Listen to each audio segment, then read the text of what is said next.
अपनी इस प्रॉब्लम की वजह से मिडिल क्लास पुअर की लाइफ सरवाइव करती है। बचपन से उन्हें ये सिखाया जाता है कि डिग्री लो और जॉब करो और पूरी लाइफ अपनी ईएमआई भरते रहो, मतलब कोई भी रिस्क मत लो, सेफ रहो और टाइम टू टाइम आपकी सैलरी आती रहेगी, वही काफी है। और जब ऐसा लॉन्ग टर्म तक चलता रहता है तो एक दिन आपको खुद रियलाइज होता है कि आप पैसा तो कमा रहे हो लेकिन आप खुद के लिए कोई भी वेल्थ क्रिएट नहीं कर पा रहे हो।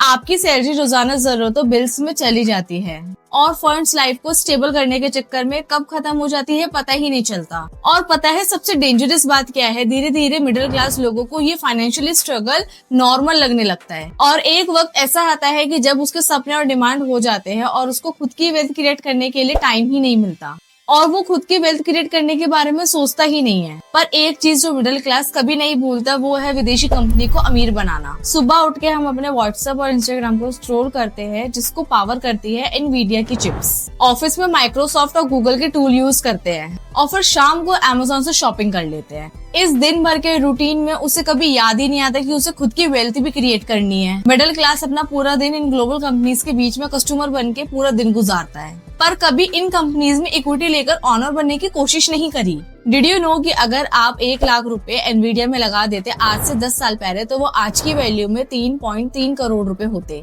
और इसमें से आपके पास ऑलमोस्ट 1 करोड़ रुपए आता सिंपली क्योंकि आप इंडियन हो, क्योंकि इंडियन रुपीज यूएस डॉलर के अगेंस्ट वीक हो गया है जिसकी वजह से आपको मिल गया एक्स्ट्रा करेंसी बेनिफिट रिटर्न। अगर ऐसे ही हम अपने निफ्टी 50 को कंपेयर करें यूएस के S&P 500 से तो निफ्टी 50 ने पिछले साल दिया है 0-0.19% जबकि S&P 500 ने दिया है 29.5% और ये है बिना डॉलर एप्रिसिएशन को काउंट करे। बस यही फर्क है मिडिल क्लास और अमीरों में, वो इस गेम को थोड़ा अलग तरीके से खेलते हैं। वो सिर्फ कंपनी के प्रोडक्ट यूज नहीं करते बल्कि इनमें इक्विटी भी लेते हैं। वो ये बात बहुत अच्छे से जानते हैं कि जो कंट्रीज एआई टेक्स के अंदर इनोवेशन दे रही हैं तो आगे जाके इन फ्यूचर ग्लोबल बिजनेस वहीं शिफ्ट होगा और वो अगर सिर्फ अपनी जॉब और सैलरी पे ही डिपेंड रहेंगे तो वो महंगाई को कभी पकड़ नहीं पाएंगे, जो कि आज मिडिल क्लास का सबसे बड़ा चैलेंज है। इसलिए आज जो लोग मिडिल क्लास फैमिली से बाहर निकलना चाहते हैं वो स्मार्ट मूव्स ले रहे हैं। वो इन्वेस्टिंग के लिए सिर्फ अपने देश तक ही लिमिट नहीं रहना चाहते, वो बल्कि ग्लोबल बिजनेस और अदर कंट्रीज में भी मूव कर रहे हैं और उसके अंदर इन्वेस्ट कर रहे हैं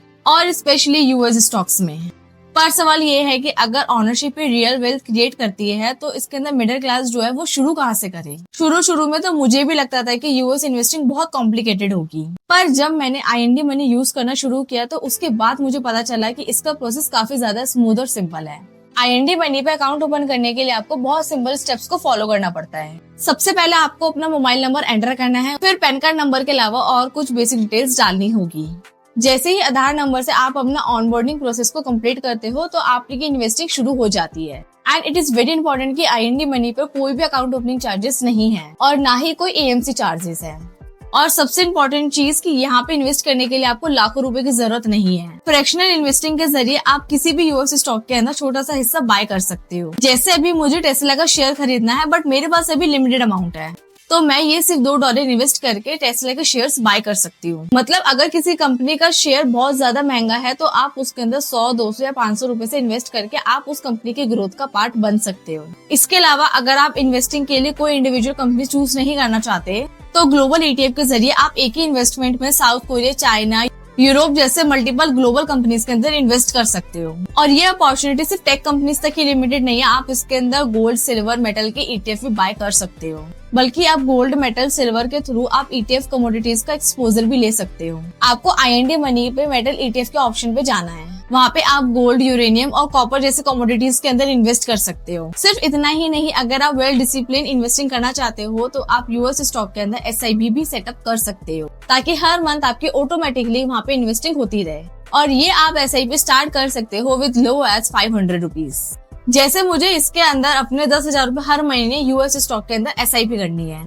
मैं यूएस स्टॉक के ऑप्शन पे गई, फिर मैंने वहाँ पे टेस्ला सर्च किया, अमाउंट फिल किया और ऑटो पे को सेट कर दिया। अब अगर मैं किसी वजह से भूल जाऊं तो मेरी SIP हमेशा ऑन रहेगी और कंटिन्यू रहेगी। आईएनडी मनी की खास बात यह है कि आपकी इन्वेस्टिंग सिर्फ बाइंग तक लिमिटेड नहीं है, आप कभी भी अपने स्टॉक्स को सेल भी कर सकते हो। जैसे अभी मुझे लग रहा है कि नेटफ्लिक्स के शेयर्स अभी और नीचे जाएंगे and that's why I want to sell my Netflix stocks. तो मैंने नेटफ्लिक्स को सर्च किया और सेल ऑप्शन पे जाके मैंने अपना अमाउंट डाला और उसको सेल कर दिया। अब यहाँ पे हर यूजर के मन में एक सवाल तो आता है कि भाई हमने यहाँ पे इन्वेस्टिंग तो कर दी, बट मेरे पोर्टफोलियो का क्या, मैं अपना प्रॉफिट और लॉस कैसे ट्रैक करूंगी। तो अगर आप IND मनी को यूज कर रहे हो तो आपको इसके अंदर इसका एडवांटेज भी मिलता है। आप प्रॉपर तरीके से अपने प्रॉफिट एंड लॉस को यहाँ पे ट्रैकिंग कर सकते हो। सिर्फ इतना ही नहीं, यहाँ पे आपको हर स्टॉक की डिविडेंड रिपोर्ट भी मिलती है, जिससे आप अपनी पैसिव इनकम की कैलकुलेशन साथ साथ कर सकते हो। और इससे आपको ये भी आइडिया लग जाता है कि कौन सी कंपनी कितना पे आउट दे रही है। अगर आप IND मनी के अलावा कहीं और भी इन्वेस्टिंग करते हो तो एक प्रॉब्लम आपके साथ हमेशा रहेगी, टैक्स कैलकुलेशन को लेकर। और US स्टॉक्स के ऊपर टैक्स कैसे लगेगा ये चीज सोचकर लोगों को हेजिटेशन भी बहुत होती है, बट ये बहुत ईजी है। LTCG में लगता है 12.5% का फ्लैट टैक्स अगर आपने अपनी होल्डिंग 2 साल से ज्यादा की रखी है, और अगर इससे कम तो STCG आपके एप्लीकेबल टैक्स स्लैब रेट के हिसाब से लगता है। और IND मनी में आपकी टैक्स रिपोर्ट ऑटोमेटिकली जनरेट हो जाती है ITR के टैक्स फॉर्मेट में, और आपको अलग से कोई भी कैलकुलेशन करने की जरूरत नहीं होती है। टैक्स के साथ साथ एक क्वेश्चन और आता है कि क्या ये सब सेफ है? यस, ये सब कुछ सेफ है और फुल्ली रेगुलेटेड है। IND मनी से आप US स्टॉक्स के अंदर इन्वेस्टिंग कर सकते हो। एक नहीं, आपको उसके अंदर 4 लेयर की प्रोटेक्शन मिलती है। IND मनी इंडिया से रेगुलेटेड है by GIFT City and IFSCA। Stocks US regulated broker के थ्रू बाय होते हैं जो SEC रेगुलेटेड है। और वर्स्ट केसेस में SIPC इंश्योरेंस के थ्रू अकाउंट पर $5 लाख तक का प्रोटेक्शन मिलता है। इसमें एक और फीचर मिलता है एक्सपेंडेड आवर्स का, अगर US मार्केट इंडिया टाइम के बाद भी मूव कर रहा है तो। एंड इस फीचर की वजह से आप नॉर्मल मार्केट टाइम के बाद भी ट्रेड कर सकते हो। यानी इन्वेस्टिंग अब सिर्फ मार्केट खुलने का वेट करने तक लिमिटेड नहीं है, बल्कि टेक्नोलॉजी ने इसे पहले से काफी ज्यादा फ्लेक्सिबल और एसेसिबल बना दिया है। और जो इन्वेस्टिंग सीक्रेट्स पहले जो सिर्फ बड़े एक्सपर्ट्स इन्वेस्टर्स के पास और फाइनेंशियल एक्सपर्ट्स के पास लिमिटेड थे, आज वो एक नॉर्मल मिडिल क्लास इंसान के लिए पॉसिबल हो चुके हैं। और इसीलिए आज का एक नॉर्मल मिडिल क्लास अपनी जॉब को एक साइड इनकम की तरह देख रहा है। वो सिर्फ सैलरी पर डिपेंड नहीं रहना चाहते, वो ये अच्छे से समझ रहा है कि पूरी दुनिया का बिजनेस उसकी डेली लाइफ का हिस्सा बन चुका है, तो उसकी ग्रोथ का हिस्सा बनना उसके लिए उतना ही जरूरी है। क्योंकि आज के टाइम में सिर्फ हार्ड वर्क से वेल्थ क्रिएट करना बहुत ही ज्यादा मुश्किल है। अगर आपको मिडिल क्लास से रिच क्लास के अंदर एंटर होना है तो आपको ग्रोथ के अंदर इन्वेस्टमेंट अपनी चालू करनी पड़ेगी। तो आपको ग्लोबल ग्रोथ के अंदर अपनी हिस्सेदारी लेनी पड़ेगी, क्योंकि आपकी फाइनेंशियल ग्रोथ सिर्फ इस बात पर डिपेंड नहीं करती कि आप कितना कमा रहे हो, बल्कि इस बात पर डिपेंड करती है कि आपका पैसा आपके लिए कितना कमा रहा है। आई होप आपको वीडियो समझ आई होगी, आपके लिए काफी ज्यादा हेल्पफुल लगी होगी। तो मेक श्योर कि वीडियो को लाइक जरूर करें और चैनल को सब्सक्राइब जरूर करें। IND मनी का लिंक आपको मेरे डिस्क्रिप्शन में मिल जाएगा, वहां जाकर इसको जरूर एक्सप्लोर करो। मिलते हैं नेक्स्ट वीडियो में, जब तक के लिए ऑल द वेरी बेस्ट।